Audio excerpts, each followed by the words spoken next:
thematically what the game is about is fear, and as Batman instills fear in his enemies, he can beat them. His ability to beat up the guys is affected by how scared the guys are of him before he enters the scene. Oh, okay, so all about intimidation. You know what I want. The more he's intimidated, the less Batman has to do. I like that, yeah. If you know Christian Bale's work, and what's so great about him is he's just a spectacular actor. By the same token, he's got a big presence. So, tell me about the rabbits. Can you be more threatening?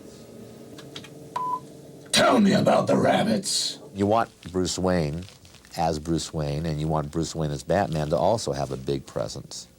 So Christian Bale's perfect from that standpoint, and also we had a lot of spectacular actors besides Christian. Computers never came into my generation. My generation, I never had a television until I was 35. We have a computer in our house, and I know what it looks like, and I know which room it's in. I'm still trying to get email on mine. My wife has to do that. Well, I'm a big gamer, so it was a huge bonus of being involved in this. It's great because they actually take a while to kill, you know? The game looks fantastic. It looks awesome. It's very stark and very strong and very steely. The colors and the textures, the sort of atmosphere of the city was definitely there, and also Arkham, where most of my stuff takes place in the movie. It looks suitably terrifying. It was remarkably like the film. Looks like you could spend a lot of time playing around with that one. Now, who is that masked man? I wanted to thank him. Unlike the rest of them, it's not a superhero. Batman's a regular person who just happens to have skills. I was nearly killed by some maniac in black pajamas. I've never done a voiceover for a game before, but it's remarkably simple because I've already rehearsed this part for 2.5 months on Batman. I've played the guy for so long, and you get the voice back immediately. If I may, sir, that sounds remarkably like a gas leak. A lot of the lines that we were doing today were lines from the movie, so you remember them. He's here. The Batman. The great thing is you don't have to lip sync to them. They lip sync to you, so that's the good bit. I want my boat here, now. Get me the hell away from this disaster. If you're doing it in a film, you're matching it to your own lip movements. Please! Somebody! In a game, it's like inventing it for the first time. Rachel can nail Falcone when I deliver him. I play Rachel Doss, and I'm sort of the love interest of Bruce Wayne, Batman. Don't mess with me. Oh, that's what it is. I work in the DA's office, and I follow Batman around. If there was, I would be there. It's more challenging sometimes to do voiceovers because you're not on the set and you have to do all the imagining by yourself, and somebody's sort of telling you the situation, and then, okay, say this line. Did you give my message to Detective Gordon? It was kind of exhausting. A lot of screaming and panting. Can't wait to play it properly, finish it. Will you send me a game? Absolutely. So I can learn how to play it. I've got to get one of the things you play it on, haven't I? Right. I'm still trying to get my email.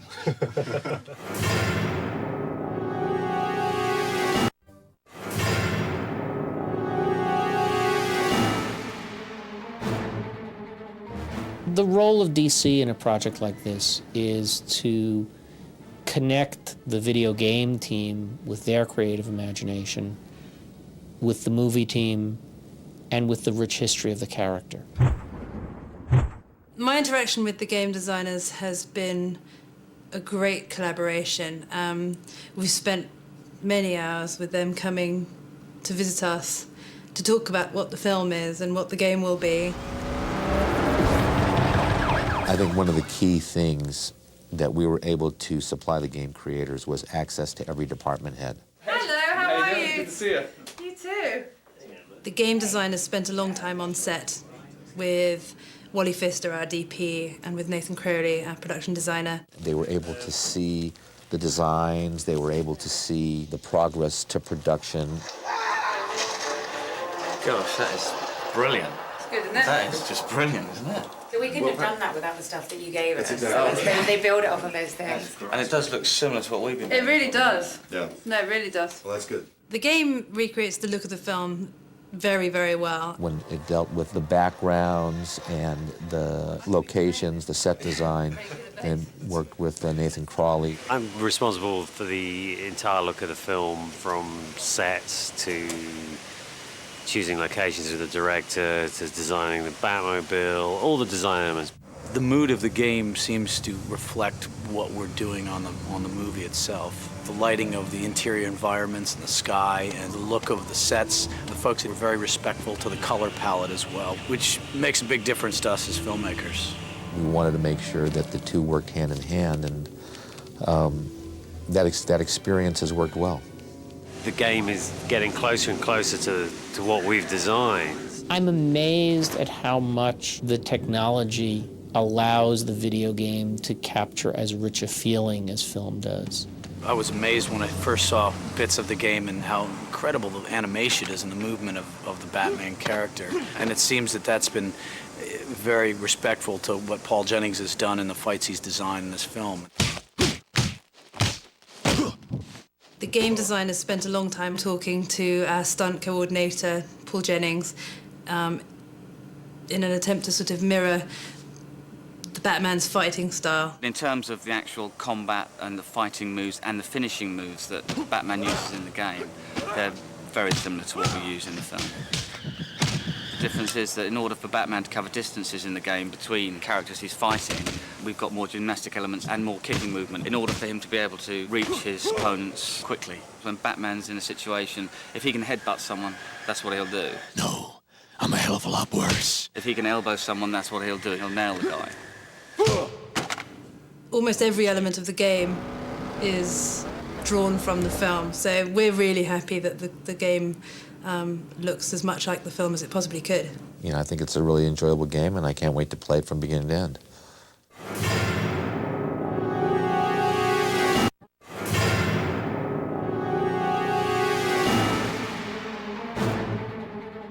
This is the Batman that fans have been wanting, which is what's so cool about it. Chris Nolan has just done an incredible job of creating that dark version of the character and making really the true vision of Batman that players have, and that fans have come to expect. This is a return to Batman's roots, and that's really why it's so exciting just to be able to turn his vision of Batman into a game.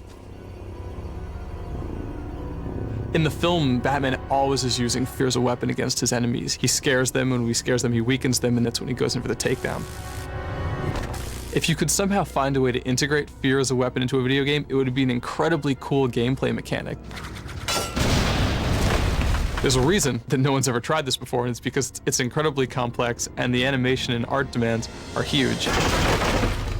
Holy crap, what the hell was that? If you scare someone, it's all about the reaction shot. It's all about seeing them get scared. So the animation team did just an incredible job of building out some great facial animation and real character reaction shots when guys get scared. My name's Rob Letts, and I'm the executive producer on Batman Begins at Electronic Arts.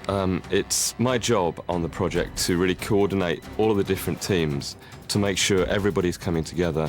Each day is completely different. One day I could be sitting in with the lead producer and the team and working on some animations, and then the next day I could be working with our partners at Warner Brothers to make sure that we're getting all of the elements from the filmmakers, movie clips, voiceovers from the major principal talent from the movie, and any kind of special effects sequences that we see, and we can kind of tie in with the game. One of the things that he does in the film is he uses this gadget called the high-frequency transponder, which is basically a sonic device which he then attaches to an enemy, which calls the bats onto that enemy. So in the game, you're able to do this as well.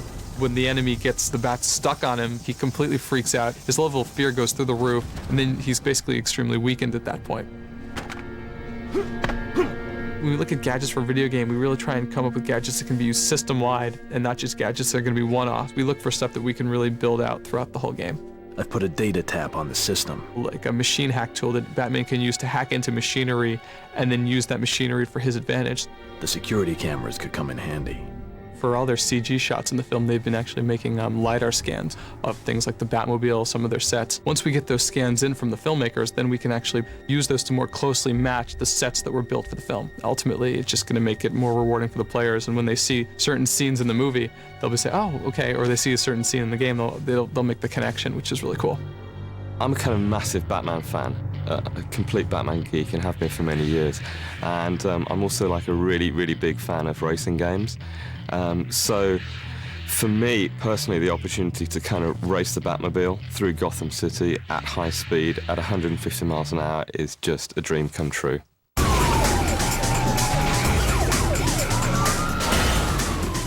As the filmmakers were shooting the film, the car really began to take on a life of its own, and we realized pretty early on that we had to make the Batmobile a key component of the game. Once we had the Batmobile working, and the special effects working, and the sound and the music, and car parts were flying here and there, and cars were getting sideswiped off the road and flipping up, that's the experience that people want with the Batmobile. Like a cross between a tank and a Lamborghini, and it's just unbelievable.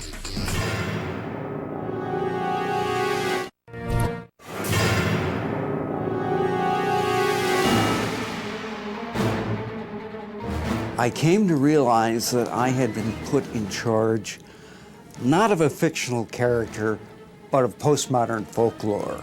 The character had to evolve and had to stay contemporary, yet stay true to his roots, to that essence that made the character popular back in 1939. I found the Batman! The dominant emotion that I'm writing for in the Batman game is fear. It's kind of one of the larger themes in the movie.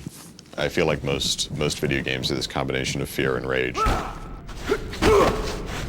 And what we're sort of doing with Batman is he's actually the one who's frightening all of the other characters in the game.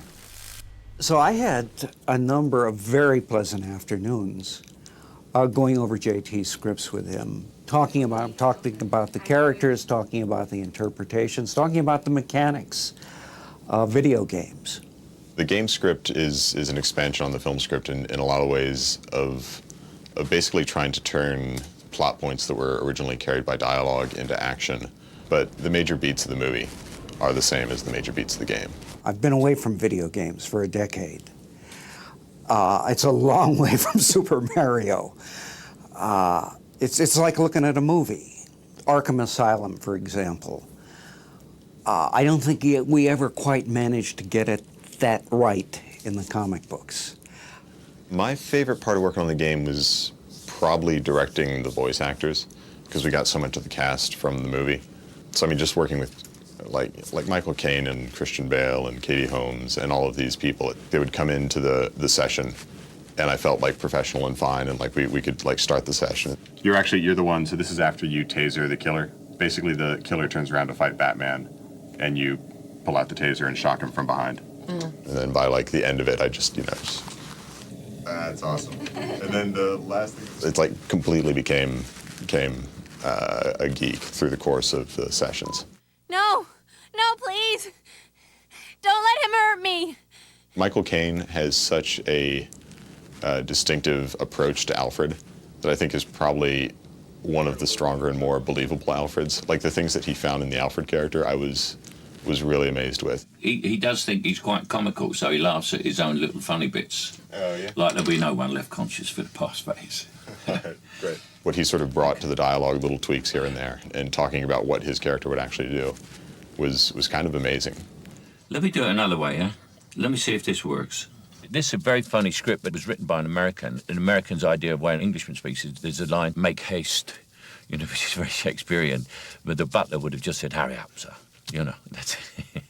Writing for Christian Bale was good. I mean, he's obviously a great actor, and yet Batman's not the most eloquent guy, so a lot of it is in terms of like what his performance brings to what little he says. You know who I am. The Batman. Please, don't eat my soul. That's a new one. Knowing that there was somebody of his caliber who could actually do that, lets me put a lot more trust into the performance.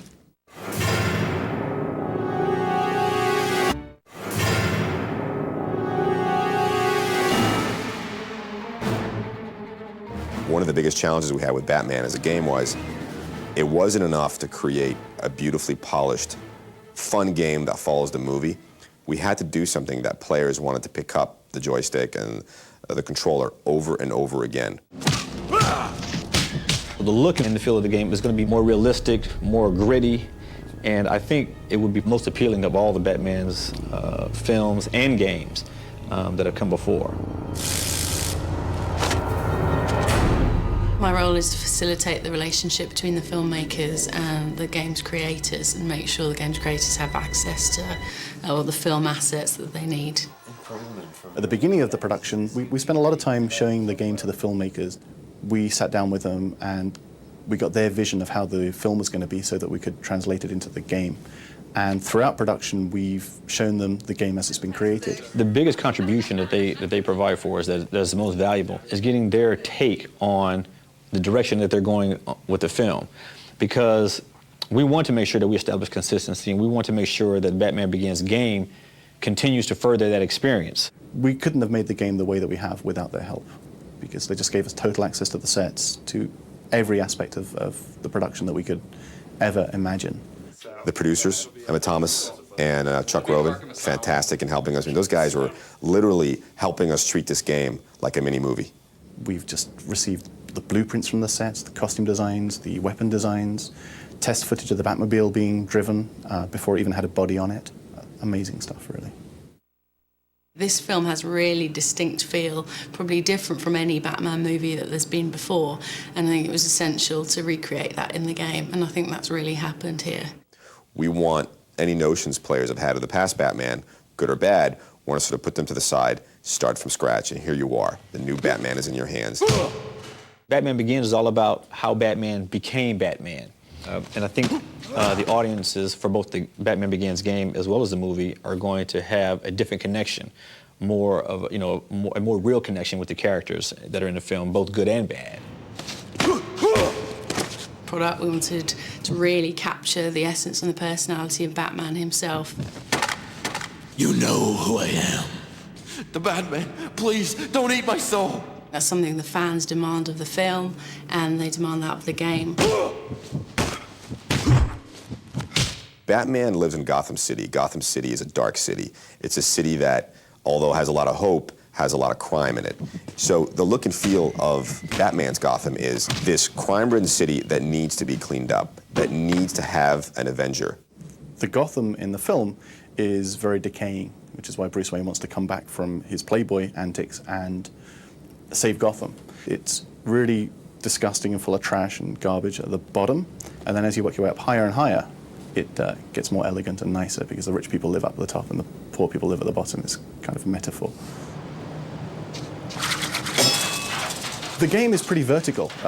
Most games you run around in the horizontal plane, but the game you really are encouraged to go up to a high point and take an observation from above and then sort of survey your surroundings and then act on it. So the game's all a lot about intimidation and fear. So you'll go up to a high point and maybe fire a batarang down at an enemy and scare the hell out of them. So they don't know what's going on, and then you'll jump in and fight them. Batman! He's here! But Batman is the ultimate game character because he's a superhero, but he's not omnipotent. So, you've got to play him, you've got to be good. He's got gadgets, he's got a car, he's got acrobatics, he's got martial arts, but he's still human. So he rides that fine line where it's a lot of fun to play because at any given time, you can run into a foe or an obstacle greater than you. Yet, if you're really good at what you do, you'll overcome it.